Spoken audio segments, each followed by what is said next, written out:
Right now in the culture, there's a lot of talk about like a crisis of masculinity.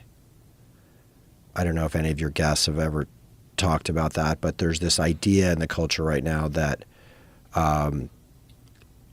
post Me Too, men, particularly white men, are like kind of adrift in this like feminist environment where they feel like they can't be themselves. Like there's this term toxic masculinity. And we can talk about whether or not that's true and how big of a problem that is. But what I don't think is really debatable is if you look at like the net amount of like images in the culture, there really aren't that many portrayals of men right now where the men both embody like classical masculine traits and are also pro-social, like they're not assholes. Right. Yeah, they're not mutually exclusive. They're not mutually exclusive. Right, but they are often in media depictions. In media depictions, they are, unless it's like a superhero. Yeah.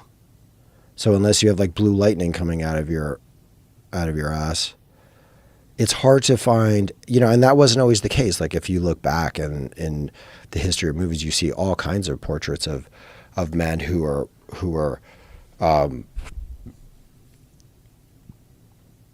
have a more like nuanced kind of portrayal.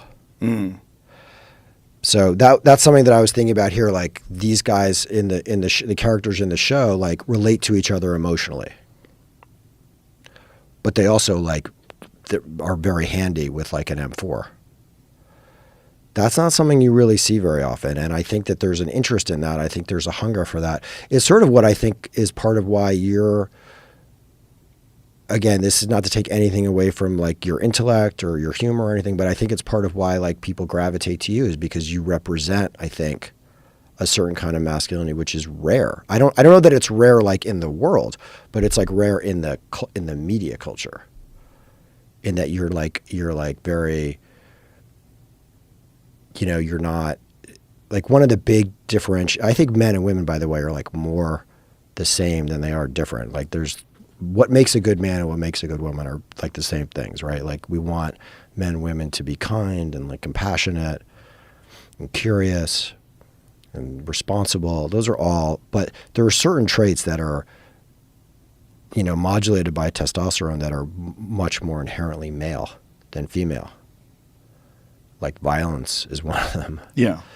And I mean, if you look at like any social metric around the world, like 95% of the heavy like murder type crimes, they're like committed by men. Mm-hmm. But the other one is like an appetite for risk and danger is also like I'm not a scientist, but my understanding is also associated with that molecule testosterone that men have that women just don't have as much of. Right. And it acts on your brain. It acts on your behavior. So, and that's something like violence is something that's like a kind of a part of your like public persona. I mean, within the context of a sport, obviously. Mm-hmm. And it's just rare that you see that coupled with vulnerability, coupled with intelligence. And so when it, or any kind of like imagination, let's say, I'm talking about portraits in the media. So for me, as I was thinking about these guys, and I have 10 hours, so there's plenty of time to get them to show them in different ways. It was like, what would it be like to show not only what these guys would really do in terms of tactics, but how would they actually behave? How would they actually talk to each other? So anyway, that was the idea.